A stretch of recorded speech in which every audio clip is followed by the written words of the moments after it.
This news update has been compiled with content from socialistworld.net. I'm Nick Schillingford, and this is a 3-minute news update.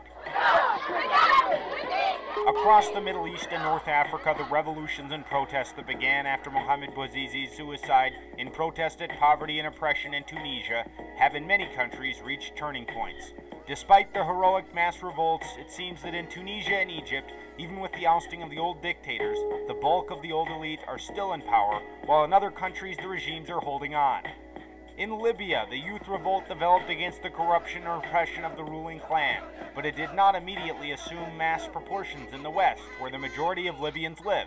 Instead of seeking to mobilize mass support in Tripoli and win over the military rank and file, the Libyan rebel leadership sought help from the French, US, and other capitalist governments. This enabled the Western imperialist powers to intervene under the banner of preventing massacre, to effectively become the rebels' air force and succeed in hijacking the leadership of the movement. This played into Gaddafi's hands and hindered building support in Tripoli and the west of the country. While it seems now that Gaddafi's reign may be coming to an end, the future of Libya is uncertain and will definitely involve Western imperialism continuing to play a big role. In Syria, until now, the protests had not affected Damascus and Aleppo, the two biggest cities. This has now changed, with large protests in Aleppo. If these type of large-scale sustained protests spread to Damascus, they would spell the end of the regime in its present form.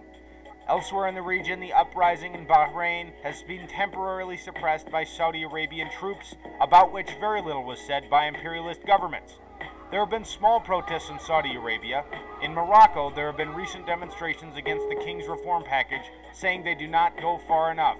Algeria has been weighed down by its experience of civil war, but will not remain immune to revolutionary movements sweeping across the region. But revolutions do not develop in a straight line. There are ups and downs, advances and retreats. But through events and experiences, the broad masses learn and draw conclusions, something seen already in the growing opposition to the Supreme Council of the Armed Forces, SCAF, that took power after Mubarak resigned in Egypt.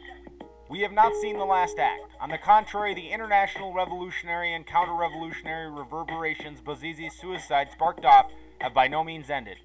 Almost every decade of the 20th century has seen revolutions.